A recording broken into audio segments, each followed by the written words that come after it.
সুইটিকে জব্দ করে বাড়ি থেকে তাড়িয়ে দিল পর্ণা। সম্পূর্ণ জানতে ভিডিওটিতে একটি লাইক করে প্রথম থেকেই দেখতে থাকো।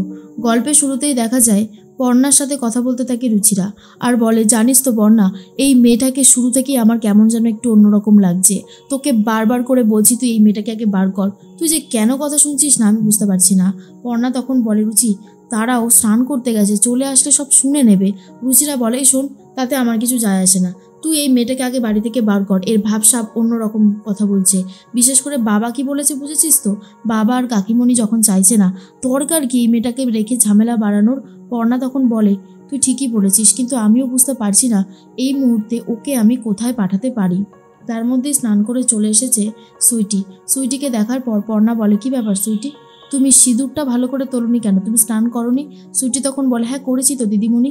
এরপর সুইটি মনে মনে ভাবে, এই সিঁদুরটাই তো হচ্ছে আমার অস্ত্র, আমি যদি এই সিঁদুরটাই মুছে দিই তাহলে কি করে হবে দিদিমণি? তখনই পর্ণা বলে, তাহলে সিঁদুরটা ওঠেনি কেন?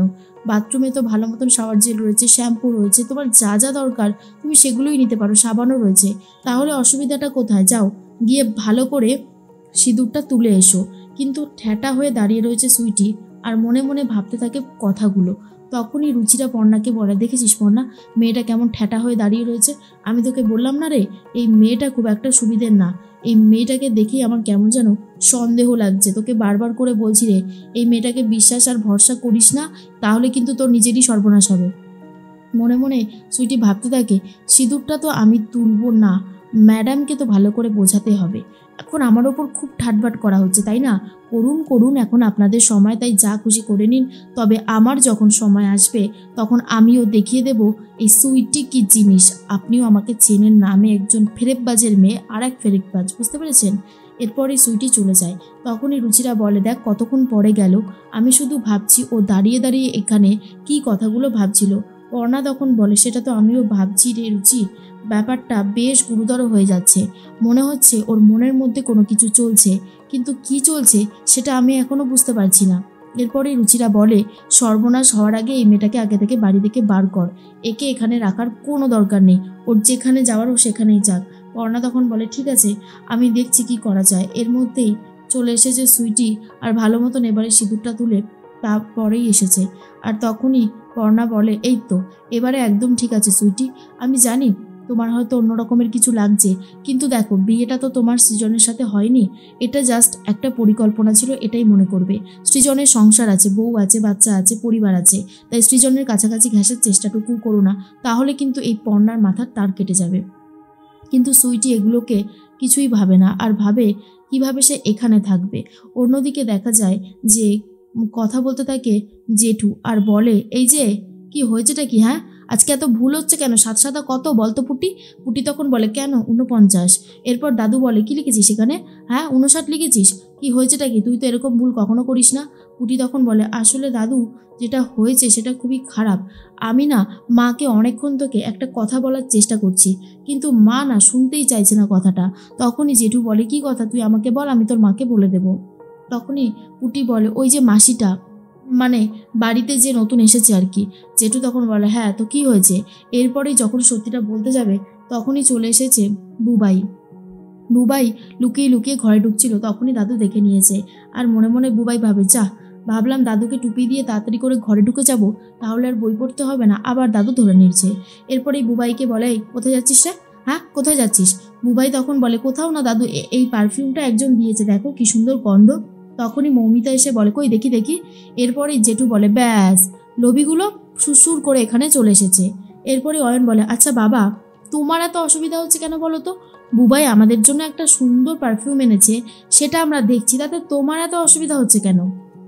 জেঠু বলে, অসুবিধা তো হবেই, কারণ তোরা তো তোদের ছেলেকে মানুষ করতে পারবি না, ওকে মানুষ করার জন্য তো আমিই আছি, তাই না? সেই জন্যই বলছিলাম আর কি, তো তোদের যদি কিছু না হয় তাহলে আর তোদের ছেলেরই বা কী করে হবে? আমি যতদিন বেঁচে আছি ততদিন বুবাইকে আমি মানুষ করবই, বুঝতে পারলি? অন্যদিকে দেখা যায় যে মৌমিতা আর অয়ন চেষ্টা তো করেই চলেছে কৃষ্ণার কান ভাঙানোর জন্য। আবারও গিয়ে বলতে থাকে, দেখো মেজো কাকি, পর্ণা তো তোমাকে নাতি দিতে পারেনি, এই মেয়েটা একদম বাচ্চা মেয়ে আর ইয়ং, আর একে তুমি যা বলবে তাই শুনবে, গ্রামের মেয়ে, বুঝতে পেরেছো? পর্ণা তো এইসব শিক্ষা দীক্ষা বিজ্ঞান ফিজ্ঞান নিয়ে হ্যানাতানা কথা বলে, এই মেয়েকে তুমি কিছুই শেখাতে পারবে না। কিন্তু গ্রাম থেকে যেই মেয়েটা এসেছে, ওর নাম কি যেন, সুইটি, ও কিন্তু খুব ভালো, তুমি ওর সাথে কথা বলো, বুঝলে? পর্ণাকে এই বাড়ি থেকে তাড়ানোর চেষ্টা করো, সেটা হলেই বরং ভালো হবে। তখনই কৃষ্ণা ভাবে কি বলছে ওরা, আমি এসব কি করে করব। এরপরেই মৌমিতা বলে, সব থেকে বড় কথা, আমাদের সৃজনের সাথে কিন্তু ওকে খুব মানিয়েছে, আর মেয়েটা খুব নরম স্বভাবের, যা বলবে তাই করবে। তোমার জন্য তো এরকমই একজন বৌমা দরকার ছিল গো, কি বলো? আমি কি ভুল বললাম মেজমা? তখনই কি বলবে কৃষ্ণা বুঝতে পারে না। এদিকে সৃজন কথা বলতে থাকে পর্ণার সাথে আর বলে, পর্ণা তুমি একদম ঠিক করেছো, ওই মেয়েটা যে সিঁদুরটা মুছে ফেলেছে এটাই আমার কাছে অনেক শান্তির একটা বিষয়। কারণ ওই মেয়েটার সিঁদুরটা আমি যেন চোখে দেখতে পাচ্ছিলাম না, আমার একদমই ভালো লাগছিল না। পর্ণা তখন বলে, সৃজন মেয়েটার সিঁদুরটা তো মোছানো গেছে, কিন্তু আমি ভাবছি একটা অন্য কথা, যে ওকে আমি কিভাবে এই বাড়ি থেকে বার করব। সৃজন তখন বলে, ও ঠিক বেরিয়ে যাবে। আমি কি ভাবছি জানো পর্ণা, সেদিনকার ওর বাড়িতে বসে বলছিলাম ওই কথাগুলো, যে বউ পুরনো হয়ে গেলে একটা বউ আনা দরকার, আর আমি একটা বিয়ে করবো, জাস্ট ইয়ার্কি মেরে পড়েছিলাম। আর আমার কথা দেখো ঠিক খেটে গেছে। আমি না বুঝতে পারছি হুটপাট করে কোনো কথা বলা যাবে না, সময় খারাপ থাকলে না লেগে যাওয়ার চান্স অনেক বেশি থাকে। পর্ণা বলার, ধুস তুমি এইসব নিয়ে ভাবছো, কী যে করো না তুমি। আরে বাবা এসব বাদ দাও, ও আর কিচ্ছু করতে পারবে না। দেখো আমি আর তুমি যদি এক হয়ে থাকি, ও চাইলেও কিছু করতে পারবে না। তখনই পর্ণাকে জড়িয়ে ধরে সৃজন বলে, এটা একদম ঠিক বলেছো তুমি। যতই সুইটি বা অন্য কেউ আসুক না কেন, ঈশা আসার চেষ্টা করুক না কেন, তোমার আর আমার মধ্যে কোনো কলকাঠি নাড়তে পারবে না। কারণ তুমি শুধু আমার আর আমি শুধু তোমার, কি তাই তো? পর্ণা বলে, একদমই তাই, অনেকটা রাত হয়ে গেছে, চলো এবার শুয়ে পড়ি। এরপর পর্ণা, পুটি আর সৃজন তিনজন মিলেই ঘুমিয়ে পড়ে। সকাল হতেই দরজা টকটক করতে থাকে সুইটি, আর ঘুম থেকে উঠে পড়েছে পর্ণা বারবার করে ডাকতে থাকে সৃজনকে। কিন্তু সৃজন তখন বলে, আমি আর 1 ঘন্টা পরে উঠবো, এখন না, আর একটু ঘুমিয়ে নিই। এরপর দরজা খুলতেই সুইটির শাখা পলা চওড়া করে সিঁথিতে সিঁদুর দেখে পর্ণার মাথা তো প্রচণ্ড বিগড়ে গেছে। এরপর সুইটির হাত থেকে চায়ের কাপ প্লেটগুলো রেখে দেয় আর বলে, কি ব্যাপার, তোমাকে যে বারণ করলাম সিঁদুরটা পরতে, তুমি সিঁদুরটা পরেছো কেন?